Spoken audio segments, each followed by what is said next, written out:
اللہ کے رسول علیہ السلام نے یہاں اشارہ کر کے کہا تھا التقوی ہاں ہونا، تقوی یہاں ہے، اور ہمارا تقوی کہاں ہے؟ یہاں ہے۔ رسول اللہ نے کہا تھا تقوی یہاں ہے اور ہمارا تقوی یہاں ہے۔ میں تمہیں دھوکہ دے سکتا ہوں تقوی کی باتیں کر کے، تم مجھے دھوکہ دے سکتے ہو، اللہ کو دھوکہ نہیں دے سکتے، وہ علیم بذات الصدور ہے۔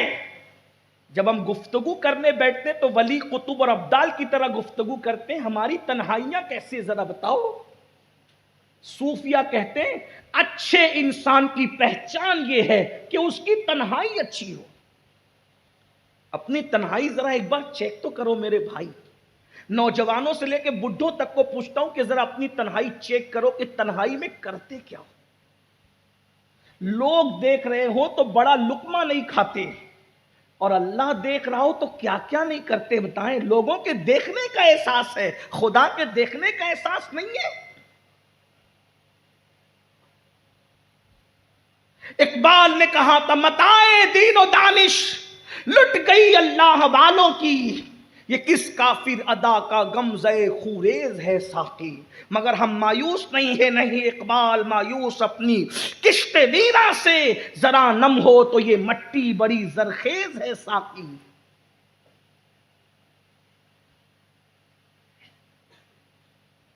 نسلیں تباہ ہو رہی ہے، گناہوں نے ہماری زندگیوں کو برباد کر دیا ہے۔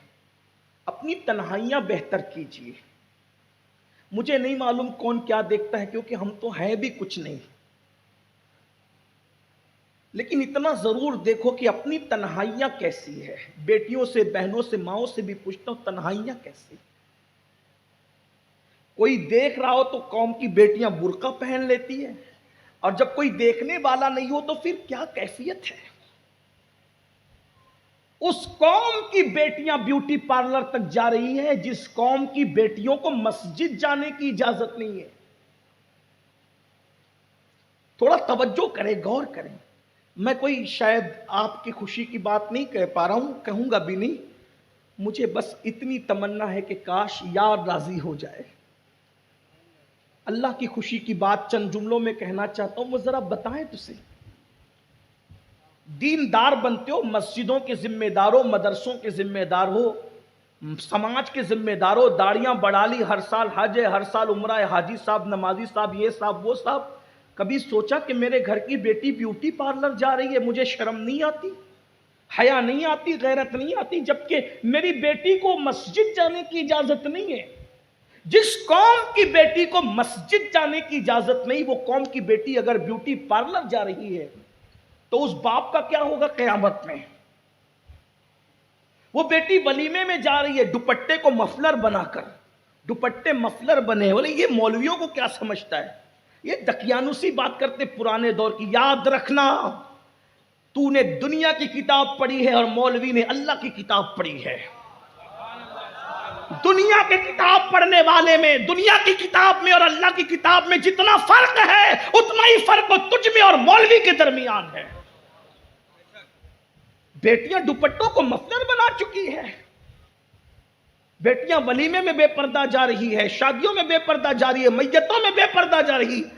اور اب تو تماشا یہ ہے کہ عاشور کے دن سنگھار کر کے مسلمانوں کی بیٹیاں جلوسوں میں نکل رہی، سنگھار کر کے۔ جس دن شہر بانوں کا سہاگ اجڑ گیا، جس دن سیدہ سکینہ کے سر سے باپ کا سایہ اٹھ گیا، جس دن عباس پاک کے غازی عباس کے بازو ختم کر دیے گئے، عباس کے بازو نکال دیے گئے، جس دن معصوم 6 مہینے کے علی اصغر کے حلق پر تیر چلا، اس دن عاشقان اہل بیت کی بیٹیاں بن سمر کر، کیا تمہارے حوصلے اور کیا تمہارا عشق نبی اور آل نبی ہے۔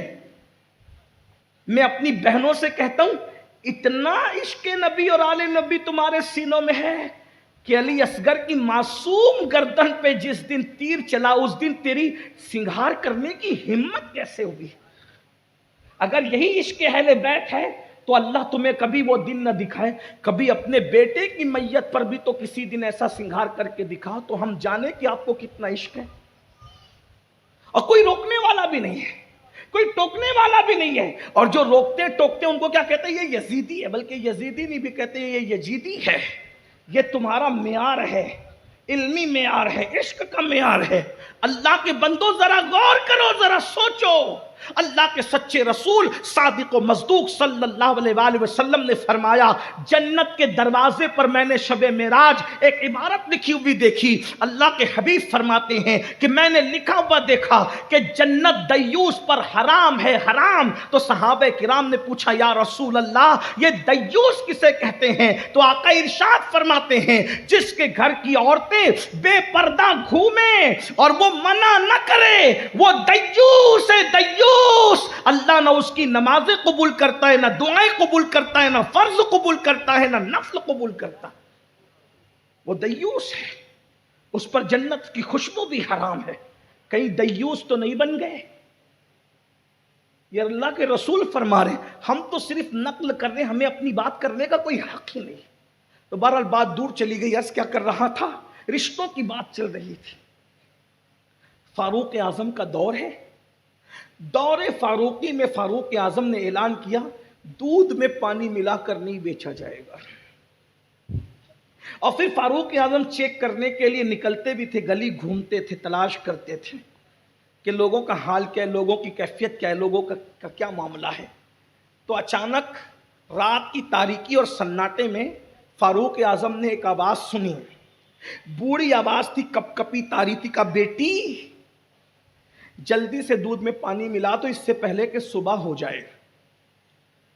جب بوڑھی آواز نے رات کا سناٹا توڑا تو ایسے میں جوان آواز اپنی رانائیوں کے ساتھ کانوں سے ٹکرائی کہ امی تمہیں پتا نہیں کہ امیر المومنین نے دودھ میں پانی ملا کر بیچنے سے منع فرمایا ہے؟ بوڑھی عورت نے کہا کہ امیر المومنین تیرا ابھی سو رہا ہوگا، اس کو اپنی خود کی خبر نہیں ہوگی، تیری کیا خبر ہے؟ امیر المومنین نہیں دیکھ رہا ہے، ملا دے پانی۔ اس لڑکی نے کہا امی امیر المومنین نہیں دیکھ رہا ہے مگر اللہ تو دیکھ رہا ہے نا۔ بس یہ بات امیر المومنین کے دل پہ اتنا اثر کر کہ اتنی نیک بچی آپ نے دیوار پہ نشان بنا دیا، دیوار پہ نشان بنایا اور چلے گئے۔ صبح اپنے بیٹوں کو بلا کے کہا میں بوڑھا ہو گیا ہوں، اب نکاح نہیں کر سکتا، اب شادی نہیں کر سکتا۔ تم میں سے کون ہے جو اس لڑکی سے شادی کرے جو رات کی تنہائی میں بھی یہ تصور رکھتی ہے کہ اللہ اسے دیکھ رہا ہے؟ ایک بیٹے نے کہا ٹھیک ہے ابا جان میں نکاح کر لوں گا، اور اس کے بعد صبح کو گئے خود رشتہ، امیر المومنین کے گھر کا رشتہ چل کر آیا۔ توجہ ہے آپ کی بیٹیوں کی توجہ، بہنوں کی توجہ۔ امیر المومنین 3 بر اعظموں پر حکومت کرنے والا امیر المومنین، بلا شرکت غیر 3 بر اعظموں کا حاکم کسی کی کٹیا میں چل کر جا رہا ہے رشتہ لے کر اپنے بیٹے کے لیے۔ کیوں؟ اس لیے کہ نیکی کی طاقت کتنی ہے، تقوی کی طاقت کتنی ہے، پرہیزگاری کی طاقت کتنی ہے۔ میرے بھائی بڑے سے بڑے وزیر کے نام پہ جلسہ ہوتا تو رات کے 2 بجے یہاں کوئی نہیں بیٹھتا۔ یہ اشرف الاولیاء کے تقوی کی طاقت ہے کہ تمہیں بھی بٹھا رکھا ہے اور مجھے بھی بٹھا رکھا۔ آپ نیکی کو سمجھتے کیا ہیں؟ آپ تقوی کو سمجھتے کیا؟ بہت پاورفل ہے تقوی، بہت پاورفل ہے نیکی، نیکی کی طاقت بہت بڑی ہے۔ امیر المومنین خود رشتہ لے کر کے گئے، غریب کی کٹیا میں رشتہ ہو گیا، صرف اسی میں بات ختم نہیں ہوئی، رشتہ ہو گیا۔ امیر المومنین کی بہو بنی، کس بنیاد پہ؟ دولت کی وجہ سے نہیں، حسن کی وجہ سے نہیں، مال کی وجہ سے نہیں، چاپلوسی کی وجہ سے نہیں، کر و فر کی وجہ سے نہیں، تقوی کی وجہ سے امیر المومنین کی بہو بنی۔ اور صرف بہو نہیں بنی بلکہ اس بچی سے جب اس کی شادی ہوئی تو ایک بیٹی پیدا ہوئی، اور وہ بیٹی عبدالعزیز کی دلہن بنی، اور عبدالعزیز کے گھر میں پھر اسی بیٹی سے ایک بیٹا پیدا ہوا، اور اسی بیٹے کو دنیا نے عمر ابن عبدالعزیز کے نام سے جانا۔ اور یہ پہلی صدی کا مجدد ہے جسے دنیا عمر ابن عبدالعزیز کہتی ہے۔ لوگ کہتے تھے عمر ابن عبدالعزیز کا دور دیکھ کر ہمیں عمر ابن خطاب کا دور یاد آ گیا۔ خلافت راشدہ کی نشاط ثانیہ کر دی اس شخص نے، وجہ نانی کا تقوی ماں کو پہنچا، اور ماں کے تقوی کی برکت نواسے تک پہنچ رہی۔ غور فرمائے، یہ تقوی کی برکت ہے، یہ غور فرمائے۔ تو اللہ فرماتے ہیں الذی